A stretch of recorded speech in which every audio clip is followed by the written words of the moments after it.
The G20 summit will open in one of the most beautiful spots in Pittsburgh, a huge glass-enclosed public garden. We think Phipps is an absolutely beautiful venue. It's a very inspirational place, a very peaceful place, a very serene place. Richard Piacentini is executive director of Phipps Conservatory. We also think Phipps was selected because of what it represents, and I think it's a very good example of some of the things of the transformation that we're seeing take place in Pittsburgh. They don't just grow plants at Phipps anymore, they grow innovation. The latest addition to Phipps is an enclosed tropical forest. Officials there say it's the most energy-efficient structure of its kind in the world. It provides natural heating and cooling.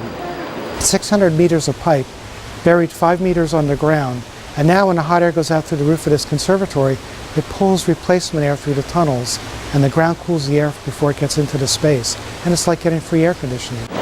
The city's convention center, the main summit venue, also has green technology. It's environmentally friendly construction, with one side facing the sun, has won awards.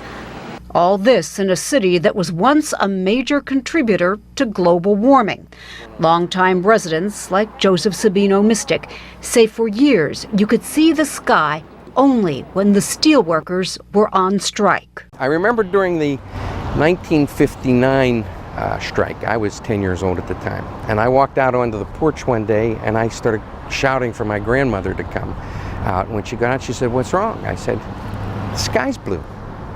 And she said, "Remember one thing, Josie, if there's no smoke in the sky, there's no bread on our table." His family worked at the Edgar Thompson steel mill. It still operates, though in scaled-down fashion. A part of the past that survives.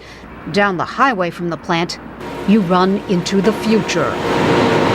Instead of making steel out of iron ore, Solar Power Industries makes solar panels from silicon. There's over $100 million invested in this factory. It's producing high-tech, high-volume solar cells. John Booker is president of Solar Power Industries. Booker says he's hiring. He says the region is going green. In the old days, they said you couldn't even see in front of you, or if you had a white shirt, you'd have to change it by the time you got to the office.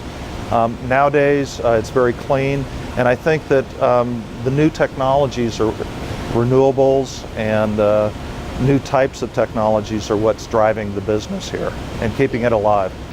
At Phipps Conservatory, Richard Piacentini hopes the G20 leaders are impressed with Pittsburgh's commitment to the environment. Well, I would like them to be inspired to see that this can be done, that we can live more sustainably on this planet. It's a message that would have seemed out of place in old Pittsburgh, but it's right at home today. Paula Wolfson, VOA News, Pittsburgh.